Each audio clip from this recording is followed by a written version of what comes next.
Okay, I want to talk about how I make my egg white crepes. The original recipe, the original content creator, her name is Indigo Nili, and it's indigo as in the color, and then the last name is Nili. And if you type in that and then type in egg white crepes, her video will pop up.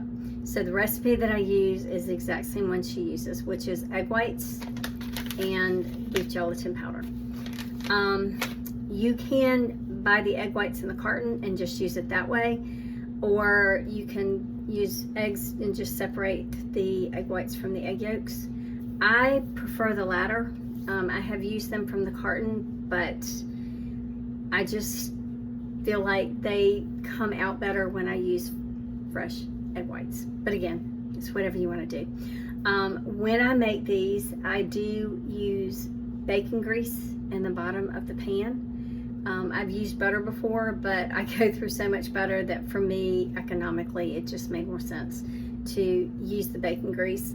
And the added bonus is it really adds a little bit of flavoring to the egg white crepes that I wouldn't normally get. I mean, the butter adds flavor too, but I don't know. Again, I just prefer the bacon grease. I'm going to stop here and say this.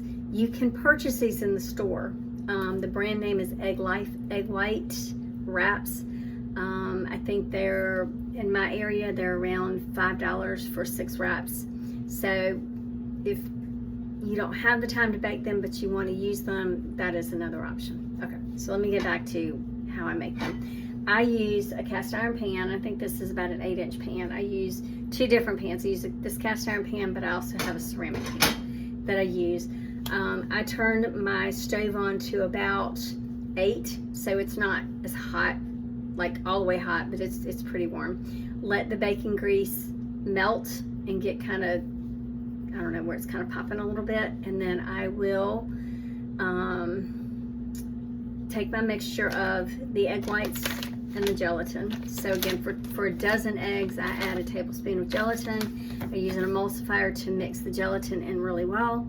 And from there, I pour 1/8 of a cup of that mixture into a measuring cup. And then again, after the grease is melted, I pour it in there and I just literally swirl it around until all of the liquid has kind of covered the bottom of the pan. And I let that cook until the edges are brown, and then I take a spatula and I flip it and I let the other side cook. Like I said, I have 2 pans going at the same time, so kind of half the amount of time that it takes me to make these.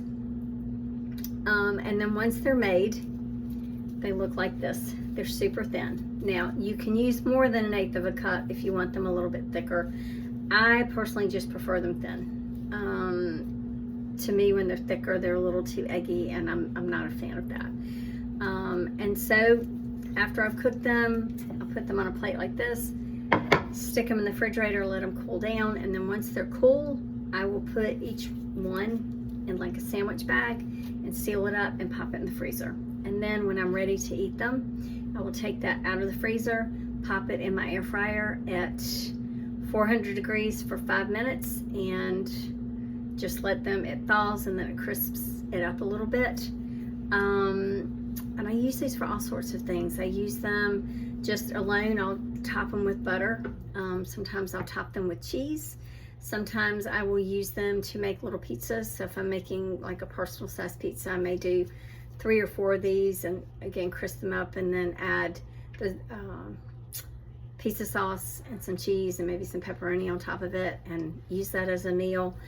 I have also made like the little, I guess you could call them fajitas. So I've added some shredded cheese and some cut up meat to it and eaten them that way. Just a really good simple snack, and it's just a nice way to get additional protein without having to fix a big meal. So let me know if you have any questions.